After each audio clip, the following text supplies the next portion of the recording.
সকালবেলায় উঠে পিহু চলে এসেছে ডিওকে দেখতে। প্রতিদিন দুবার করে আসবে, একবার সকালবেলায় দাদার সাথে আসে, বিকেলের দিকে আমার ননদ যদি আসে ওর সাথে আসে, না হলে ওর মায়ের সাথে আসে।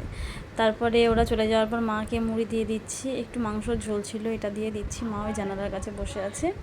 তারপর আমিও খেয়ে রান্না বসিয়ে দিয়েছি। আজকে খুব হালকা পাতলা তরকারি করবো ভেবেছিলাম, কিন্তু কালকে যেহেতু চিকেনটা অনেকটাই রয়ে গেছে তাই ভাবলাম একটু রসা করি, তার সাথে শাক করবো আর একটু মাছের হাতা ভাজি করবো। এদিকে ভাতটা বসিয়ে দিয়েছি, যেহেতু মেজদা খেতে আসবে তাড়াতাড়ি, ওই কারণে তাড়াতাড়ি রান্না বসিয়ে দিয়েছিলাম। ভাত হয়ে গেছে, আর ফ্রিজে যে মাছ ছিল তার মধ্যে 4-5টা মতো নিয়ে একটু মাছের হাতা ভাজা করলাম।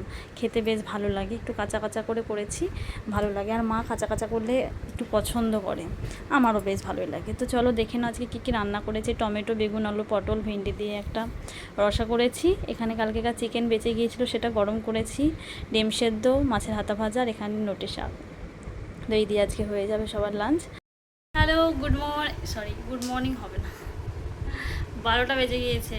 সবাইকে জানাই গুড আফটারনুন। আমার রান্না বান্না সব কমপ্লিট।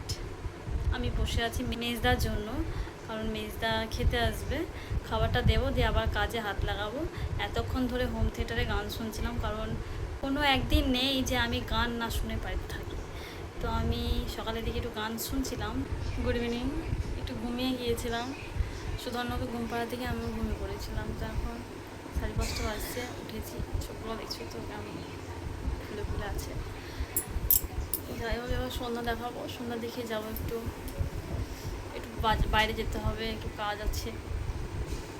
আর এখানে ডিও এসে শুয়ে পড়েছে, দেখো। আমাদের ডিও একদমই গরম সহ্য করতে পারে না, সব সময় ফ্যানের হাওয়াতে থেকে থেকে একটু গরম লেগে গেলে ঘরের ভিতর যেখানে ফ্যান চলবে সেখানে চলে যাবে। ঘড়িতে এখন বাজছে সন্ধ্যা 6:30। আমার সন্ধ্যা দেখানো হয়ে গেছে, মাকে চা করে দেব। আর অনেক দিন থেকে ভাবছিলাম আতপ চালের রুটি খাবো, আর রান্নাঘরে দেখলাম একটা কোটোর মধ্যে একটা আতপ চালের ময়দার প্যাকেট রয়েছে। তো আজকে ভাবলাম রুটি আর পায়েস করাই যাক। তো এদিকে মায়ের জন্য চাটা করে নিচ্ছি, আমি খাবো না, মা আর তোমাদের দাদাভাই খাবে। তো চাটা হয়ে গেছে, এবার মাকে দিয়ে আসবো। আর কোনো দিন করিনি আতপ চালের ময়দার রুটি, তো জীবনে প্রথম আজকে কেমন হবে জানি না। একটু আমার শাশুড়ি মাকে জিজ্ঞাসা করেছিলাম, তো ফার্স্টে গরম জল একটু বেশি করে নিয়েছিলাম। এবার এটাকে গরম জলের মধ্যে অল্প অল্প করে ময়দাটাকে দিয়ে মাখতে হবে। প্রচণ্ড ভয় লাগছিল, বিশ্বাস করো, জীবনে প্রথম কেমন হবে সেটাও জানি না। তো তোমাদের দাদা ভাই একটু হেল্প করছিল, গরম জলটাকে বলছিলাম দিয়ে দাও, এর মধ্যে দিয়ে দিচ্ছিল। আর প্রচণ্ড গরম লাগছিল, তার মধ্যে আবার ভয় ছিল যে কেমন হবে কি হবে জানি না, কিন্তু খুব সুন্দর হয়েছিল প্রথম।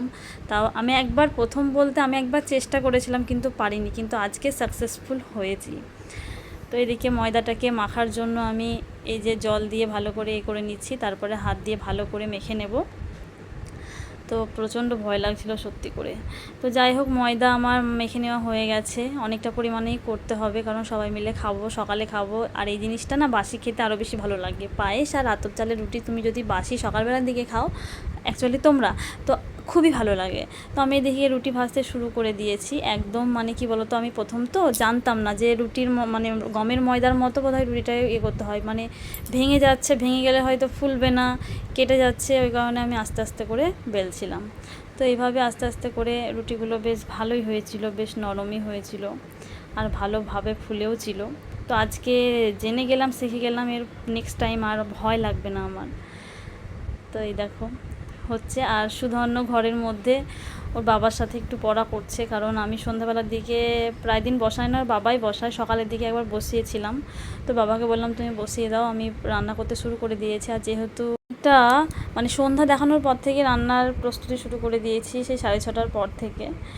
যেহেতু অনেকটা ময়দা আছে, করতেও সময় লাগবে রুটিগুলো, তারপরে আবার পায়েস করব। আর একটা টেনশান ছিল যে যার সাথে দুধ নিই সে আসবে কি আসবে না। একদিন বলল যে কবে একাদশীর মানে দিন থেকে আসবে না, তো আমার সেটা মনে ছিল না। আবার পাশের বাড়িতে গিয়ে জিজ্ঞাসা করে এলাম যে দুধ দিতে আসবে কি না, তাহলে পায়েসটার জন্য একটু টেনশানে ছিলাম। তো যাই হোক, এসেছিলো, ভালোই হলো।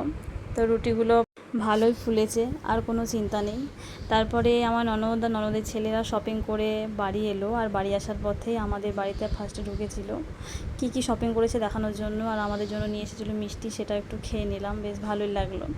এদিকে পায়েসের জন্য দুধ গরম করতে বসিয়ে দিয়েছিলাম, দুধটা গরম হয়ে গেছে। এবার গোবিন্দভোগ চালটাকে ধুয়ে দিয়ে দিয়েছি, আর সাইডে রয়েছে রুটিগুলো।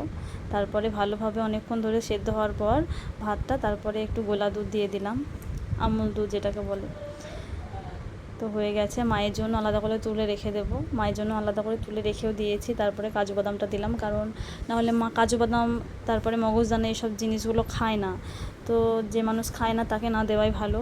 ওই কারণে আগে থেকে তুলে রেখে দিয়েছি একটা বাটিতে, শুধু চিনি দেওয়া, মানে এলাচটা ছিল তো ওটা থাকলে কোনো প্রবলেম নেই। আর আমাদের জন্যই দেখো নামিয়ে নিয়েছি। আর প্রচণ্ড মানে একদম ক্ষীরের মতো হয়ে যায়, যেহেতু অল্প পরিমাণে জল দিয়েছি, 1 কেজি দুধ ছিল, দারুণ হয়েছে, জাস্ট ফাটাফাটি।